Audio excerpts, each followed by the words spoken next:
السلام عليكم ورحمة الله.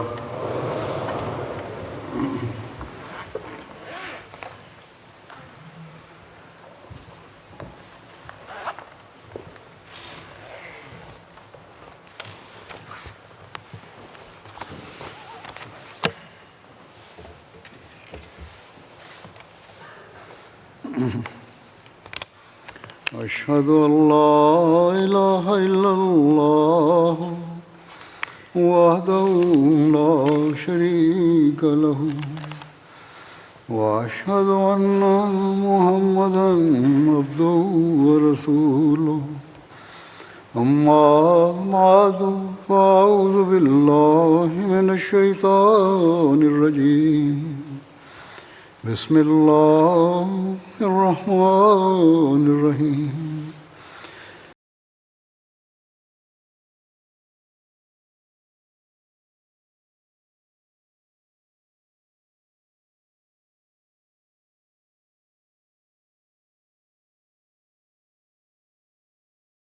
அல்லாவின் அருளால் humanity fest நிறுவனத்தின் 30 ஆண்டு நிறைவடைந்துள்ள நிகழ்ச்சியில் நீங்கள் அனைவரும் கலந்து கொண்டிருக்கின்றீர்கள்.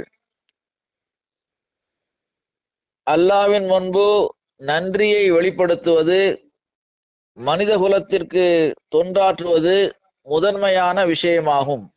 இங்கு இந்த நிகழ்ச்சியில் கலந்து கொண்டுள்ள நீங்கள் அனைவரும் இந்த ஆன்மாவுடன், இந்த எதிர்பார்ப்புடன் கலந்து கொண்டிருப்பீர்கள் என்று நம்புகின்றேன்.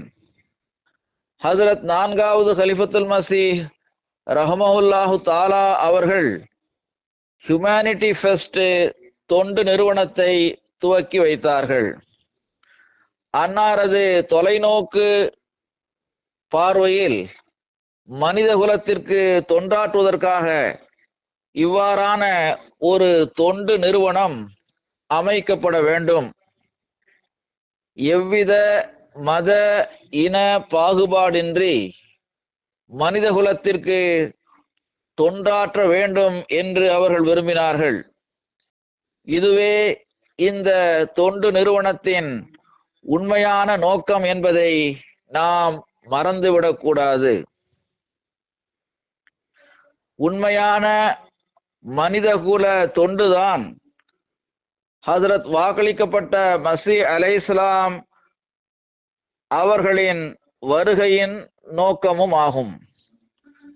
மற்றவர்களுக்கு உதவி செய்வது, தேவையுடையவர்களுக்கு உதவி செய்வது மார்க்கத்தின் ஒரு பகுதியாகும் என்பதை அன்னார் மீண்டும் மீண்டும் புரிய வைத்தார்கள். என்னுடன் தொடர்பு வைத்திருப்பவர்கள் அனைவரும் மக்களுக்காக உள்ளத்தில் அனுதாப உணர்வு உள்ளவர்களாக இருக்க வேண்டும். எவ்வித பாகுபாடுமின்றி ஒவ்வொருவரையும் நேசிக்க வேண்டும். இதுதான் திருக்குர்ஆனின் போதனையாகும் என்பதை அவர்கள் கூறியுள்ளார்கள். அல்லாஹ் திருக்குர்ஆனில் கூறுகின்றான், யுத்இமூன தஆம அலா ஹுப்பிஹி மிஸ்கீனவ் வ யதீமவ் வ அசீரா. அவர்கள் இறைவன் மீது கொண்ட அன்பின் காரணமாக ஏழைகளுக்கும் அனாதைகளுக்கும் கைதிகளுக்கும் உணவளிப்பார்கள். ஹஜ்ரத் மஸீஹ் மவ்ஊத் அலைஹிஸ்ஸலாம் அவர்கள் இந்த வசனத்திற்கு இவ்வாறு விளக்கம் கூறுகின்றார்கள். அவர்கள் இறைவன் மீது கொண்ட அன்பின் காரணமாக எவ்வித பாகுபாடுமின்றி அனைவருக்கும் உணவளிப்பார்கள். கைதிகள் நம்பிக்கை கொண்டவர்களாக இருக்கவில்லை, அவர்கள் நிராகரிப்பாளர்களாக இருந்தார்கள். அவர்களுக்கும் உதவி செய்ய வேண்டும் என்று இந்த வசனம் கூறுகிறது. உண்மையான முஸ்லிம் தேவையுடைய மக்கள் அனைவருக்கும் உதவி செய்யக்கூடியவராக இருக்கின்றார். பல்வேறு துன்பங்களில் மூழ்கி இருப்பவர்களுக்கு உதவி செய்வது மார்க்கத்தின் ஒரு பகுதியாகும். ஹஜ்ரத் வாக்களிக்கப்பட்ட மசீஹ் அலைஹிஸ்ஸலாம் அவர்கள் இந்த கருத்தை மேலும் விளக்கியவாறு கூறுகின்றார்கள். இஸ்லாத்தில் காணப்படும் இந்த இரக்க குணம் வேறு எந்த ஒரு மார்க்கத்திலும் காணப்படவில்லை. இஸ்லாத்தின் தனிச்சிறப்பு என்னவென்றால் அனைத்து மக்களுக்கும் தொண்டு செய்ய வேண்டும் என்று மீண்டும் மீண்டும் அது வலியுறுத்தி கூறுகின்றது. ஹஜ்ரத் நபிகள் நாயகம் ஸல்லல்லாஹு அலைஹி வஸல்லம் அவர்கள் தமது வாழ்நாளில் இதனை செயல்படுத்தி காட்டியுள்ளார்கள். எவர்கள் துக்கத்தில் இருக்கின்றார்களோ, அவர்கள் முஸ்லிமாக இருந்தாலும் சரி, யூதராக இருந்தாலும் சரி, கிறிஸ்துவராக இருந்தாலும் சரி, மார்க்கமற்றவராக இருந்தாலும் சரி, அவர்களுக்கு தொண்டாற்ற வேண்டும் என்பது இஸ்லாத்தின் போதனையாக இருக்கின்றது. எனவே எந்த நோக்கத்திற்காக ஹஜ்ரத் வாக்களிக்கப்பட்ட மசீஹ் அலைஹிஸ்ஸலாம் அவர்கள் அனுப்பப்பட்டார்களோ அதே நோக்கத்திற்காக ஹியூமனிட்டி ஃபர்ஸ்ட் தொண்டு நிறுவனம் தோற்றுவிக்கப்பட்டு இருக்கின்றது. எவர்களெல்லாம் ஹஜ்ரத் மசீஹ் மவ்ஊத் அலைஹிஸ்ஸலாம் அவர்களுடன் தம்மை தொடர்புபடுத்தி கூறுகிறார்களோ அவர்கள் இந்த முக்கிய மற்றும் அருளுக்குரிய திட்டத்திற்காக அயராது உழைக்க வேண்டும், மக்களுக்கு உதவி செய்ய வேண்டும், அவர்களின் துன்பங்களை நீக்க வேண்டும். இந்த பொறுப்பின் பக்கம் கவனமூட்டியவாறு வாக்களிக்கப்பட்ட மசீஹ் அலைஹிஸ்ஸலாம் அவர்கள் கூறுகின்றார்கள், நாம் எதிர்கொள்ள வேண்டிய மிகப்பெரிய சவால் ஒவ்வொரு மனிதனுக்கும் ஏதாவது ஒரு வகையில் பிறருக்கு உதவி செய்யும் வாய்ப்பு கிடைக்க வேண்டும் என்பதாகும். மிகவும் முன்னெச்சரிக்கையுடன் இதற்காக முயற்சி செய்ய வேண்டும். மனிதன் மனிதனை நேசிப்பது, மனிதன் மனிதனுடன் கருணையுடன் நடந்து கொள்வது இறைவணக்கத்தின் ஒரு பகுதியாகும். இறைவனின் அன்பை பெறுவதற்கான ஒரு அசாதாரணமான வழியாகும். அன்னார் இதே கருத்தை விவரித்து தொடர்ந்து கூறுகின்றார்கள், எவ்வித மத இன நிற பாகுபாடின்றி ஒவ்வொரு மக்களையும் நேசிக்க வேண்டும், அவர்களுக்கு உணவளிக்க வேண்டும். அவர்கள் அடிமைகளாக ஆக்கப்பட்டிருக்கின்றார்கள் என்றால் அவர்களுக்கு விடுதலை வழங்குவதற்கு உதவி செய்ய வேண்டும். எவர்கள் கடனில் மூழ்கியுள்ளார்களோ அவர்கள் கடனை விட்டு ரட்சிப்பு பெற உதவி செய்ய வேண்டும்.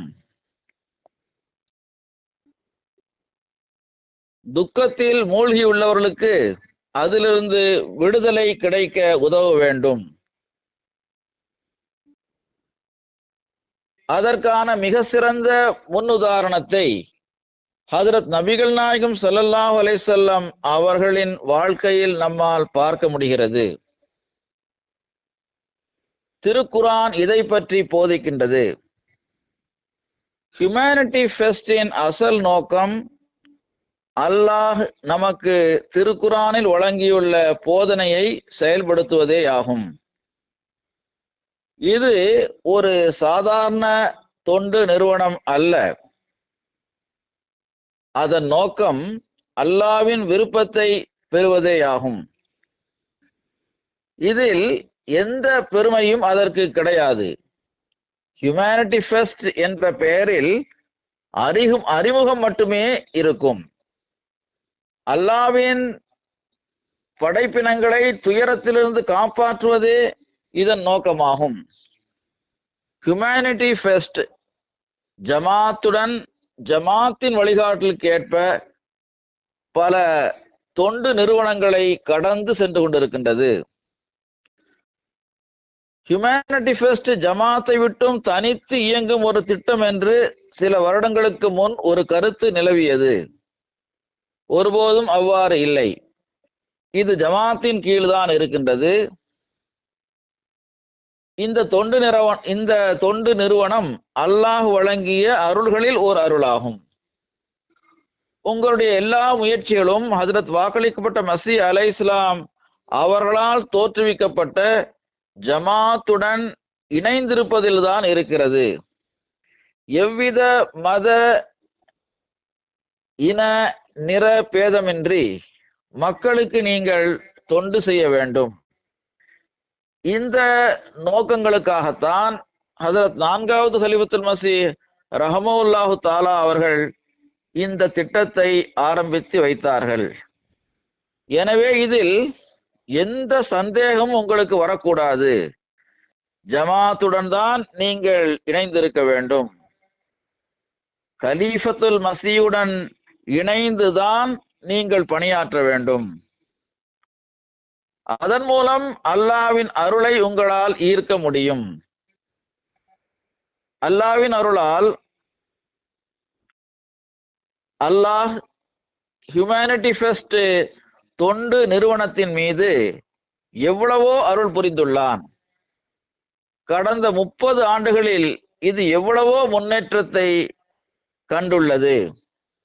ஆரம்பத்தில் இதன் பட்ஜெட் சில 1000 பவுண்டுகளாகவே இருந்தது. அதற்கு பிறகு சில லட்சங்களாக ஆகி இருக்கலாம். ஆரம்பத்தில் ஹியூமனிட்டி ஃபெஸ்டின் ப்ராஜெக்ட்கள் வரையறுக்கப்பட்ட எல்லைக்குள் இருந்தது. ஆனால் 30 வருடங்களுக்கு பிறகு அது எந்த இடத்தில் உள்ளது என்றால் பல மில்லியன்களாக அது மாறிவிட்டது. ஹியூமனிட்டி ஃபெஸ்ட் நிறைவேற்றுகின்ற சில ஹியூமனிட்டி ஃபெஸ்ட் செயல்பட்டு வருகின்ற சில நாடுகளின் பட்ஜெட்டுகள் சில மில்லியன்களாக இருக்கின்றன. ஹியூமனிட்டி ஃபெஸ்டின் பட்ஜெட் மற்றும் வழிவகைகள் உலகில் உள்ள மற்ற தொண்டு நிறுவனங்களை விட குறைவாகத்தான் இருக்கின்றது. இந்த குறிப்பிட்ட வழிவகைகள் மூலம் நீங்கள் எந்த அளவு முயற்சி செய்கின்றீர்கள் என்று பார்க்க வேண்டும். அல்லாஹ் எந்த அளவு அருளி இருக்கின்றான் என்று பாருங்கள். ஹியூமனிட்டி ஃபெஸ்டில் பணிபுரிபவர்களில் ஹியூமனிட்டி ஃபெஸ்ட் தொண்டு நிறுவனத்தில் பணிபுரிபவர்களின் ஒரே நோக்கம் அல்லாஹ்வின் திருப்தியை பெறுவதாகும். பெருமானார் ஸல்லல்லாஹு அலைஹி வஸல்லம் அவர்களும் ஹஜ்ரத் வாக்களிக்கப்பட்ட மஸீஹ் அலைஹிஸ்ஸலாம் அவர்களும் செய்த துஆக்களுக்கு வாரிசாகுவதும் ஆகும். பல பெரிய பெரிய தொண்டு நிறுவனங்கள் ஹியூமனிட்டி ஃபெஸ்டிடம் வந்து வழிகாட்டல்களை கேட்கின்றன. அவர்களிடம் பல மில்லியன்களும் வழிவகைகளும் உள்ளன. அவர்கள் உங்களிடம் வந்து பல்வேறு இடங்களில் உள்ள மக்களுடன் நீங்கள் எப்படி தொடர்பு கொள்கின்றீர்கள் என்று கேட்கின்றார்கள். அல்லாஹ் உங்கள் மீது செய்துள்ள அளவற்ற அருளின் காரணமாகவே உங்களிடம் இந்த முன்னேற்றம் காணப்படுகின்றது. இது துஆவின் மூலமே கிடைத்துள்ளது. இது லட்சக்கணக்கான அகமதிகளின் துஆவின் விளைவேயாகும். காலத்தின் கலீஃபாவின் துஆவும் இதில் அடங்கும். ஹியூமனிட்டி ஃபெஸ்ட் தொண்டு நிறுவனம் அஹ்மதியா கிலாஃபத்தின் கீழ் கட்டுப்படுதல் மற்றும் கீழ்ப்படுதலின் கீழ் பணியாற்றி கொண்டிருக்கின்ற தொண்டு நிறுவனமாகும். அல்லாஹ்வின் விருப்பத்திற்கு ஏற்ப அது செயல்படும் போது அது எப்போதுமே முன்னேற்றத்தை அடைந்து கொண்டே இருக்கும். அல்லாஹ் அவ்வாறே செய்வானாக. ஹியூமனிட்டி ஃபெஸ்டின் சேர்மனின் அறிக்கையை பார்க்கும்போது அதில் பல தொண்டுகள் உள்ளன. பேரழிவுகளின் போது நிவாரண பணிகளுக்காக ஹியூமனிட்டி ஃபெஸ்ட் தொண்டு நிறுவனம் பல தடைகளை தாண்டி பணியாற்றி இருக்கின்றது. சில இடங்களில் நிரந்தரமான ப்ராஜெக்ட் இயங்கிக் கொண்டிருக்கின்றன. உதாரணமாக ஹாஸ்பிட்டல், ஸ்கூல் போன்றவை. மேலும் தூய தண்ணீருக்கான திட்டம் அதில் மிகப்பெரிய ஒரு திட்டமாக இருக்கிறது. இந்த திட்டங்கள் அனைத்துமே வாழ்வை மாற்றக்கூடிய திட்டங்களாக இருக்கின்றன. அதற்கான மாற்றங்களும் கண் முன்னால் தெரிகின்றன. ஹியூமனிட்டி ஃபெஸ்டில் பணியாற்றக்கூடிய பல நாடுகள் இருக்கின்றன. யூகே, ஜெர்மனி, கனடா, அமெரிக்கா போன்ற நாடுகளும் இதில் அடங்கும். அமெரிக்கா கடந்த காலங்களில் கடுமையாக உழைத்து முன்னேறியுள்ளது.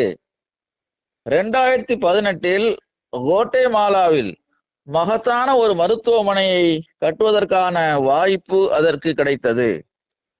மிகப்பெரிய மருத்துவமனையை கட்டும் ப்ராஜெக்ட் ஐவரி கோஸ்டில் முழுமையடைய உள்ளது. முக்கியமான விஷயம் என்னவென்றால், இதில் வெளிப்படையான கட்டமைப்பு, அதாவது செங்கல், ஸ்டீல் போன்றவை அற்ப விஷயங்களாகும். வெளிப்படையான கட்டடங்கள் ஒன்றுமே கிடையாது. நம்மிடம் மிக சிறந்த எக்யூப்மெண்ட் இருக்கின்றன. மக்களுக்கு தொண்டாற்ற வேண்டும் என்ற ஆர்வமும் ஆன்மாவும் தான் உண்மையானதாகும். இந்த ஹாஸ்பிட்டல்களிலும் இந்த கிளினிக்களிலும் அனைவரும் இந்த ஆன்மாவுடன் செயல்படுகின்றார்கள். வேறு எந்த தொண்டு நிறுவனங்களிலும் இது போன்ற விஷயத்தை உங்களால் காண முடியாது. எனது இந்த கூற்று தவறு என்றால் ஹியூமனிட்டி ஃபெஸ்ட் எனக்கு சுட்டிக்காட்ட வேண்டும். பல மில்லியன் டாலர்கள் செலவு செய்து செய்ய வேண்டிய பணிகள் இவையாகும். ஹியூமனிட்டி ஃபெஸ்ட் இடம் அந்த அளவு பட்ஜெட் கிடையாது. எனவே முறையாக உங்கள் பட்ஜெட்டை நீங்கள் உருவாக்க வேண்டும். செலவுகளை சரியான முறையில் நீங்கள் செய்ய வேண்டும். மிக குறைந்த செலவில் கிளினிக்குகளை நீங்கள் கட்ட வேண்டும். அதிகமான பொருட்செலவில் ஹாஸ்பிட்டல்களை கட்டுவதை விட மிக குறைந்த செலவில் நாம் மக்களை சென்றடைய வேண்டும். எங்கெல்லாம்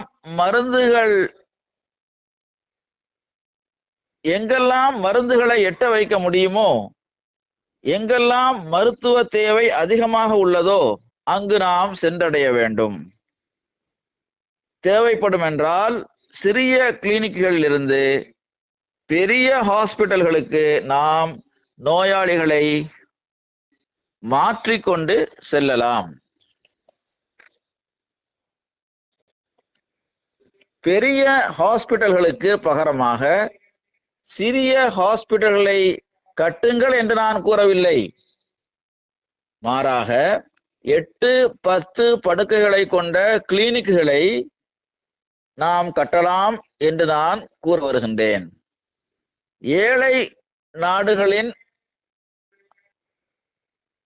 நாடுகளில் அடிப்படை மருத்துவ வசதி கிடைக்காததன் காரணமாக மரணங்கள் நிகழ்ந்து விடுகின்றன. ஆக எப்படிப்பட்ட மருத்துவமனைகளும் சிறிய சிறிய மருத்துவமனைகளையும் கட்ட வேண்டும் என்றால் அதிகமான மக்களுக்கு நாம் தொண்டு செய்ய வேண்டும். ஹியூமனிட்டி ஃபெஸ்ட் உடைய மிக சிறந்த திட்டங்கள் உள்ளன. ஆப்பிரிக்காவில் அனாதை இல்லங்கள் கட்டப்படுகின்றன. அனாதைகள் இரக்கத்துடனும் அனுதாப உணர்வுடனும் கவனித்து கொள்ளப்படுகின்றார்கள். கிஃப்ட் ஆஃப் சைட் என்ற பெயரில் ஹியூமனிட்டி ஃபெஸ்ட் சார்பாக ஐ கேம்ப் நடத்தப்படுகிறது. பார்வை வீணாகுவதிலிருந்து மக்கள் காப்பாற்றப்படுகின்றார்கள். இது மிக நல்ல விஷயமாகும், புகழத்தக்க விஷயமாகும்.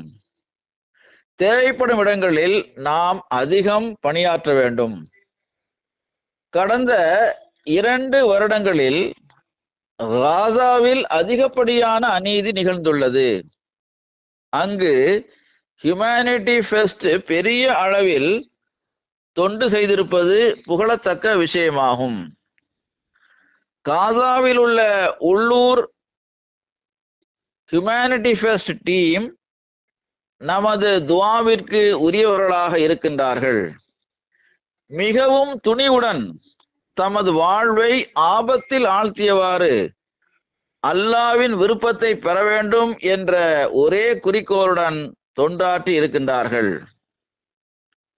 இஸ்லாம் அவர்களது உள்ளத்தில் மனித குலத்திற்காக நேசத்தை உருவாக்கி இருக்கின்றது. அல்லாஹ் அவர்களுக்கு நற்கூலியை வழங்குவானாக, எப்போதும் அவர்களை பாதுகாப்பானாக.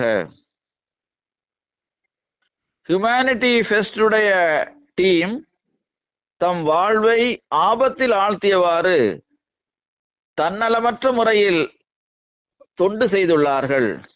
நானே அதனை என் கண்களால் பார்த்தேன். அல்லாஹ்வின் அருளால் அவர்கள் தமது பொறுப்பை நிறைவேற்றினார்கள். உணவு, தண்ணீர் போன்ற பல்வேறு தேவைகளை நிறைவேற்றி இருப்பதுடன் மக்களுக்கு கூடாரங்களை அமைத்து தந்துள்ளார்கள். காசாவிற்காக கொடுக்கப்பட்டுள்ள ஒவ்வொரு நன்கொடையும் காசாவிற்காக செலவிடப்பட்டிருக்கின்றது. மற்ற தொண்டு நிறுவனங்கள் ஹியூமனிட்டி ஃபெஸ்டின் இந்த முயற்சியை அதிகமான அளவில் புகழ்ந்து கூறியுள்ளார்கள். அங்குள்ள லெஜினாவுடைய, அதாவது பெண் உறுப்பினர்கள் ஹியூமனிட்டி ஃபெஸ்டிற்காக தொண்டாற்றியுள்ளார்கள். அதுவும் மிகப்பெரிய அளவில் தொண்டாற்றியுள்ளார்கள். மற்ற நாடுகளிலும் பெண் உறுப்பினர்கள் இவ்வாறு தொண்டு செய்வார்கள் என்று நான் எதிர்பார்க்கின்றேன், நம்புகின்றேன். அல்லாஹ்வின் அருளால் ஹியூமனிட்டி ஃபெஸ்ட் உலகம் முழுவதிலும் விரிவடைந்து கொண்டே, உலகம் முழுவதும் அல்லாஹ்வின் அருளால் ஹியூமனிட்டி ஃபெஸ்ட் தொண்டு நிறுவனம் உலகம் முழுவதும் விரிவடைந்து கொண்டே செல்கிறது. ஒரு காலத்தில் இதன் பட்ஜெட் சில ஆயிரங்களாக இருந்தன, இப்போது பல மில்லியன்களாக ஆகிவிட்டது. அதைவிட அதிகமாகிவிடும் என்று நான் நம்புகிறேன். பொருளாதாரத்தை பொறுத்தவரை அல்லாஹ் அதற்கான ஏற்பாட்டை நிச்சயம் செய்வான். ஆனால் தன்னலமற்ற முறையில் சேவை செய்வது மிக முக்கியமான விஷயமாகும். தடுமாற்றமின்றி அயராது உழைக்க வேண்டும். களைப்படைந்து விடக்கூடாது.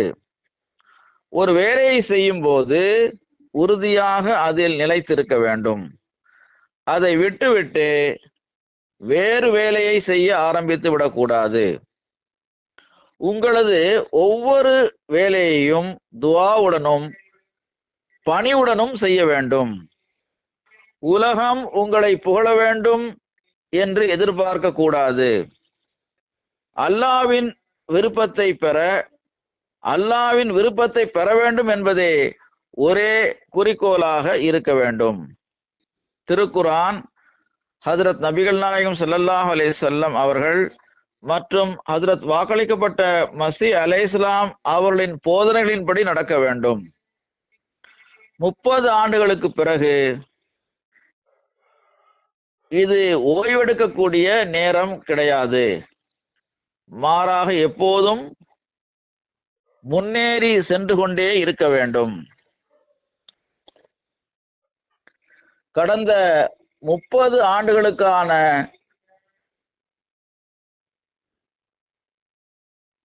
அடுத்த 30 ஆண்டுகளுக்காக திட்டமிடக்கூடிய நேரமாக இது இருக்கின்றது. மிகவும் தொலைநோக்கு பார்வையுடன் நாம் செயல்பட வேண்டும். இப்போது ஹியூமனிட்டி ஃபெஸ்ட் இதைவிடவும் முன்னேற்றங்களின் படித்தரங்களை கடந்து செல்ல வேண்டிய நேரமாகும். இவ்வாறு விரைவாக மனித குல தொண்டில் நாம் முன்னேற வேண்டும். பணிகளில் முன்பை விட அதிகமாக முன்னேற்றத்தை காண வேண்டும். நான் எனது சொற்பொழிவை நிறைவு செய்வதற்கு முன் இன்னொரு விஷயத்தையும் கூற விரும்புகின்றேன். உலகின் தற்போதைய நிம்மதியற்ற நிலை, உலகின் வாழ்வாதாரம் சீர்குலைந்திருப்பது, எல்லா புறமும் போர்கள் குழப்பங்கள் ஏற்பட்டிருப்பதை பார்க்கும்போது உலக போரின் பக்கம் உலகம் செல்கிறது என்பது தெரிய வருகிறது. இவ்வாறான போர் நடக்குமென்றால் வெளிப்படையான பணம் செல்வம் ஆகியவற்றின் முக்கியத்துவம் முடிந்துவிடும். இவ்வாறான சூழ்நிலையில் மக்களுக்கு எவ்வாறு உதவி செய்ய வேண்டும் என்று திட்டமிட வேண்டும். போர் நடக்கின்ற இடங்களில் பேரழிவுகளின் போது பணியாற்றக்கூடிய குழுக்கள், அதே போன்று சுனாமி மற்றும் பூமி அதிர்ச்சிகள் போன்ற நேரங்களில் பணியாற்றக்கூடிய குழுக்கள் உலக போர் இதைவிட கொடியதாக இருக்கும் என்பதை மனதில் நிறுத்தி அதற்காக நாம் ஆயத்தமாக வேண்டும். இதற்கு முன்பு நிகழ்ந்திராத பேரழிவுகளையும் இதற்கு முன்னர் நாம் எதிர்கொள்ளாத சவால்களையும் நாம் சந்திக்க வேண்டியது வரும். கடந்த காலம் அதை ஒருபோதும் பார்த்திருக்காது. ஹியூமனிட்டி ஃபெஸ்டின் ஊழியர்கள் இந்த பணியின் போது தமது வாழ்வை இழக்க நேரிடும் அல்லது பெரிய காயங்களும் அவர்களுக்கு ஏற்படலாம். ஆகவே முயற்சியுடன் திட்டமிடுதல் அவசியமாகும். ஒன்றிணைந்து பணியாற்ற வேண்டும். எந்தெந்த பகுதிகளில் நீங்கள் பணியாற்ற வேண்டும் என்பதை நீங்கள் திட்டமிட வேண்டும். மக்களை எப்படியெல்லாம் காப்பாற்றலாம் என்று நீங்கள் யோசிக்க வேண்டும். மக்களை எப்படியெல்லாம் காப்பாற்றலாம் என்று நீங்கள் யோசிக்க வேண்டும். உலகில் மக்கள் தமது சுய நோக்கங்களுக்காக திட்டமிடுகின்றார்கள். உங்களது நோக்கம் மனித குலத்திற்காக தொண்டு செய்ய வேண்டும் என்பதாக இருக்க வேண்டும்.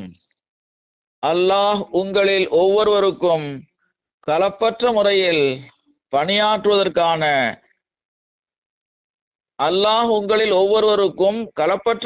பணியாற்றியதற்கான நற்கூலியை வழங்குவானாக. 30 ஆண்டுகளை அல்லாஹ் வழங்கி இருந்தான். எங்கெல்லாம் ஹியூமனிட்டி ஃபெஸ்டின் ஊழியர்கள் பணியாற்றி கொண்டிருக்கின்றார்களோ அவர்கள் முன்பை விட அதிகமாக கலப்பற்ற முறையில் பணியாற்றும் நல்வாய்ப்பை அல்லாஹ் அவர்களுக்கு வழங்குவானாக. எப்போதும் ஹியூமனிட்டி ஃபெஸ்டின் எதிர்பார்ப்புகளை நிறைவு செய்யக்கூடியவர்களாக நீங்கள் இருப்பீர்களாக. ஹியூமனிட்டி ஃபெஸ்ட் நம்பிக்கையின் ஒரு கோபுரமாக இருக்கட்டுமாக. இப்போது என்னுடன் துஆவில் சேர்ந்து கொள்ளுங்கள். இப்பொழுது துஆவில் சேர்ந்து கொள்ளுங்கள்.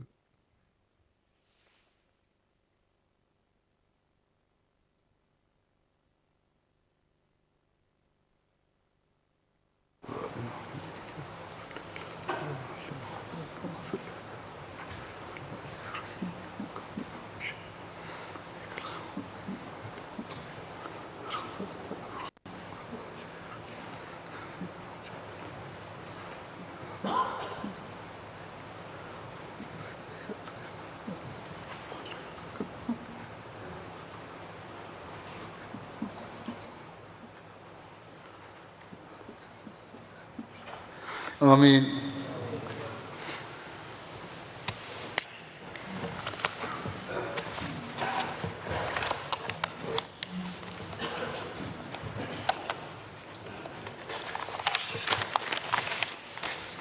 हाँ जी, आप क्या प्रोग्राम है आपका? है